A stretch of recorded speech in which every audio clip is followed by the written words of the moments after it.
Hola, mi nombre es Josefina y esta es la segunda cápsula para el segundo certamen de campos electromagnéticos, en donde vamos a hablar de OEMPUS y de la polarización. Entonces, cada vez que tengamos un ejercicio de polarización o de una onda electromagnética, lo primero que tenemos que hacer siempre es caracterizar medios. Esto considerando que vamos a tener un medio 1 y un medio 2, que van a tener cada uno un sigma que corresponde a la constante de conductividad, que vamos a tener una para cada uno de los medios. Vamos a tener también lo que sería el epsilon, que puede ser un epsilon R por un epsilon sub 0, donde epsilon R es básicamente un parámetro que nos entrega cuántas veces epsilon sub 0 tiene un medio en particular.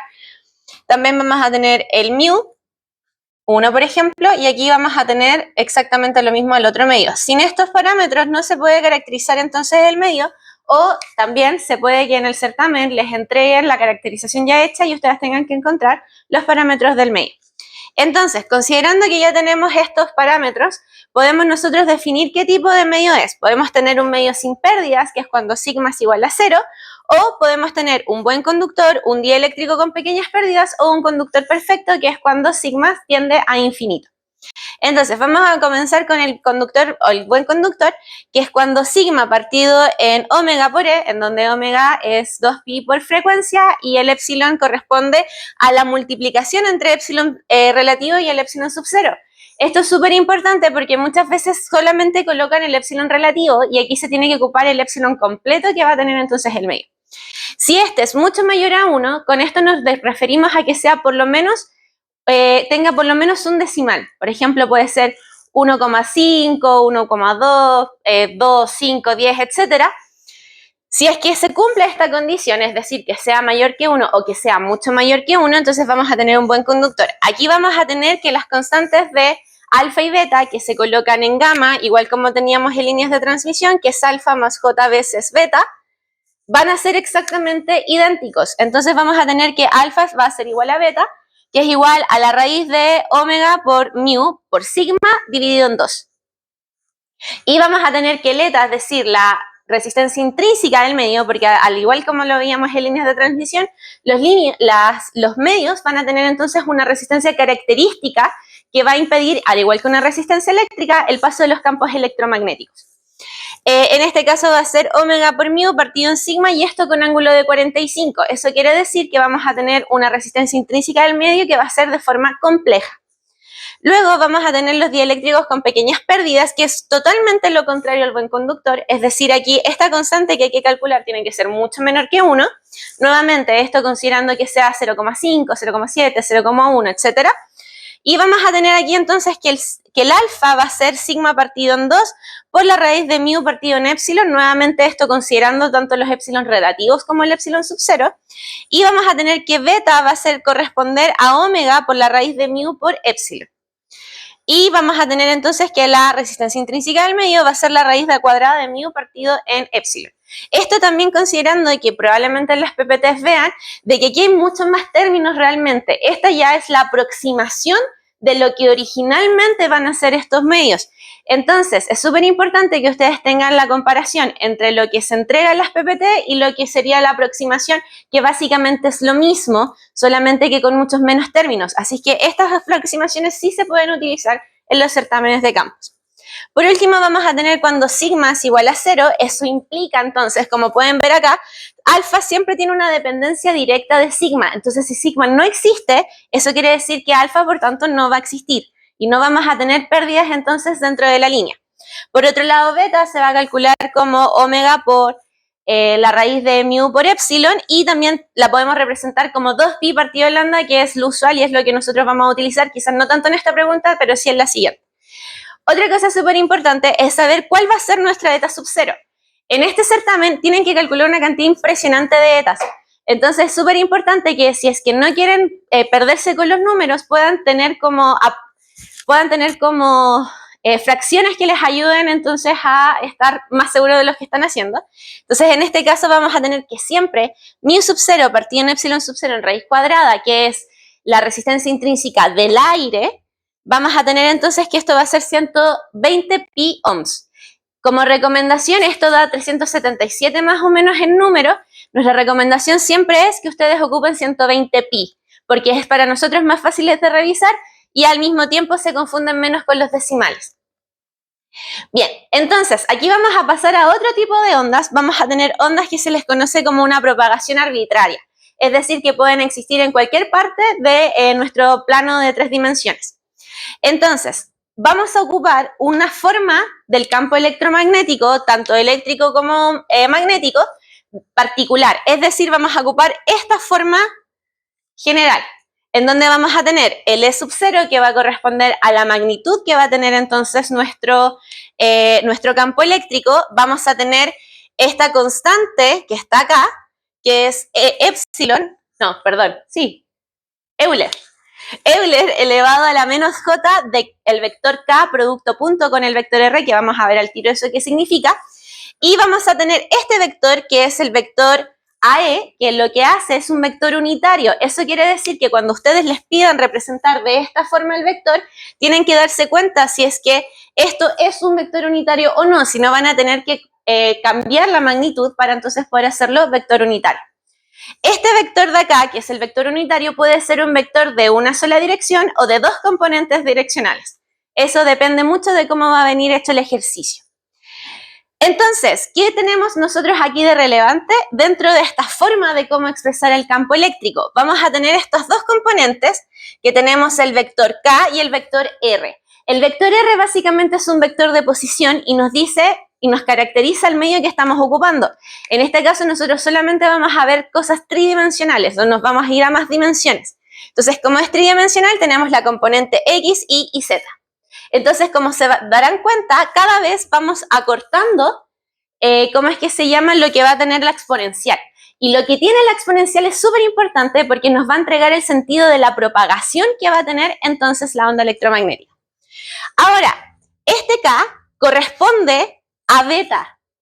De hecho, si es que ven en la literatura, este beta también se puede expresar como la magnitud del vector K.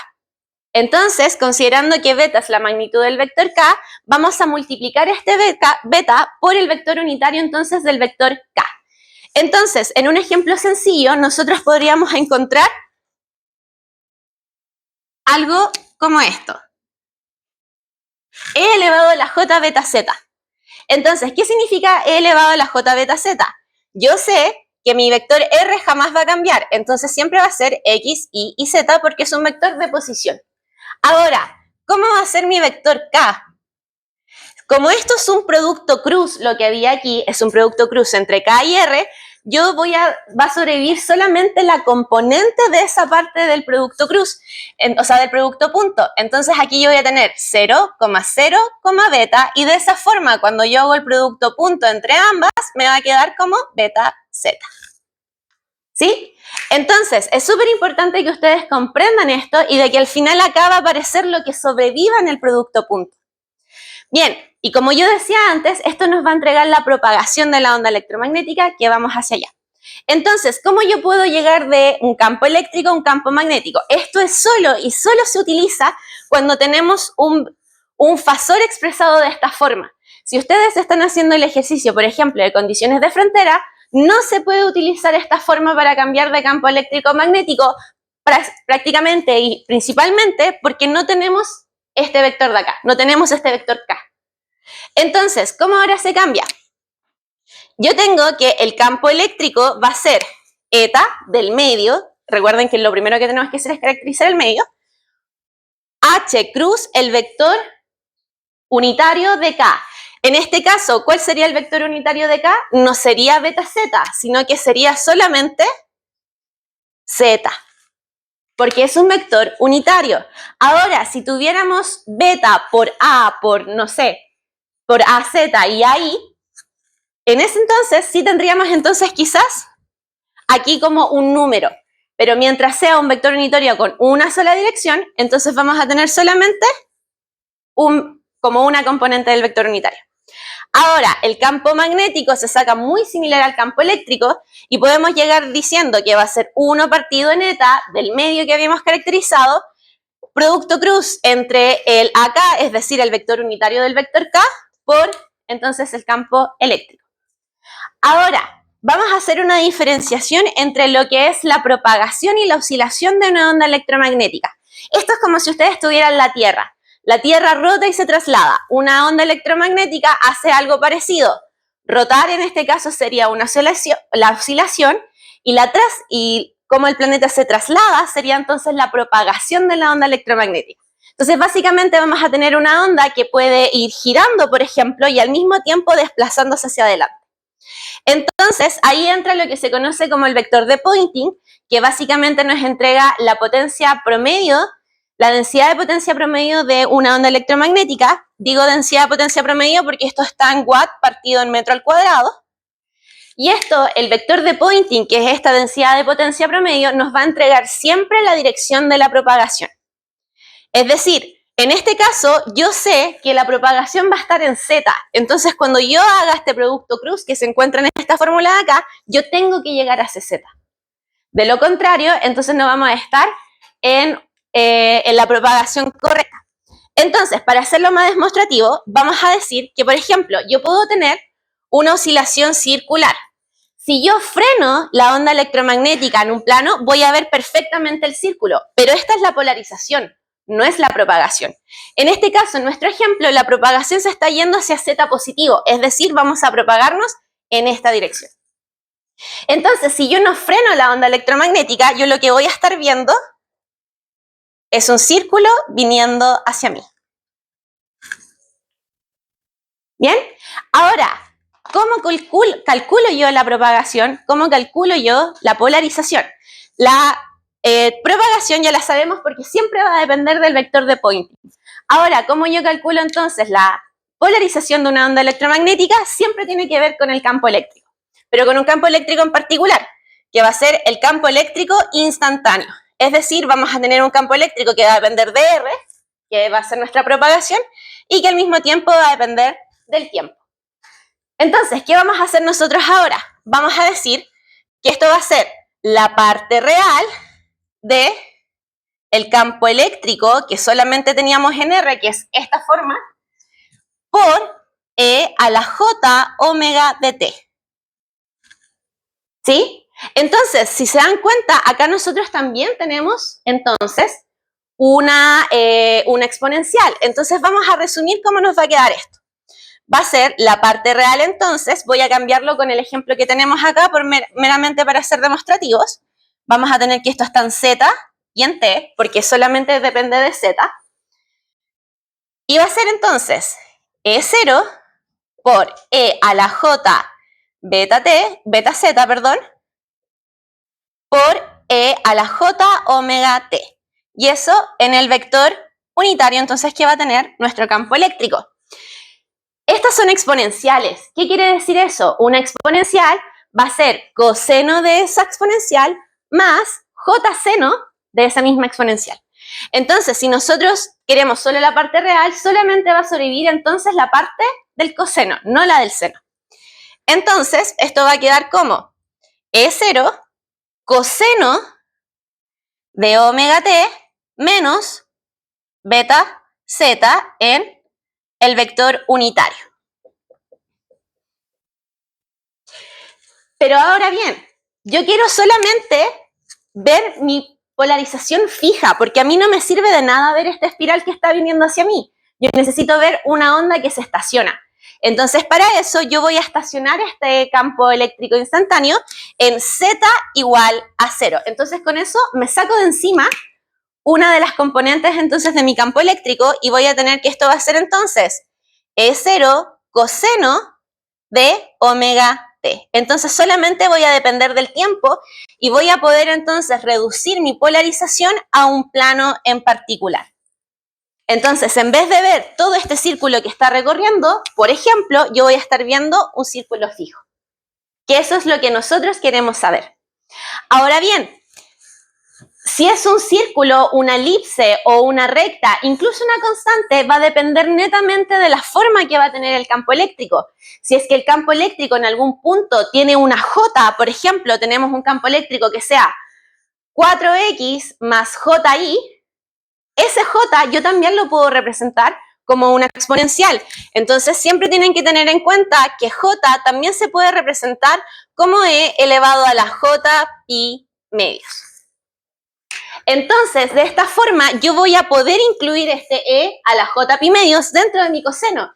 Entonces ahora podría tener, por ejemplo, un coseno más o menos un seno, y eso ya me da la forma elíptica o la forma circular. Ahora bien, si yo no tengo ninguno de los dos, entonces y tenemos algo como esto, podría perfectamente entonces tener una recta.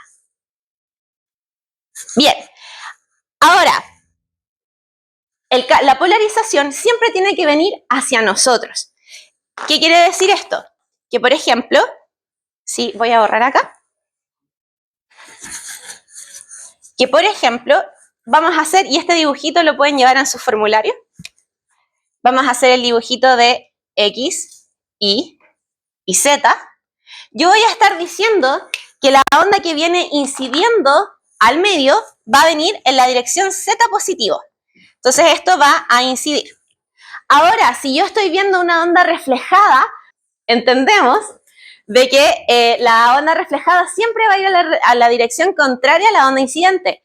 Entonces, si la onda incidente viene en Z positivo, la onda reflejada entonces iría en Z negativo.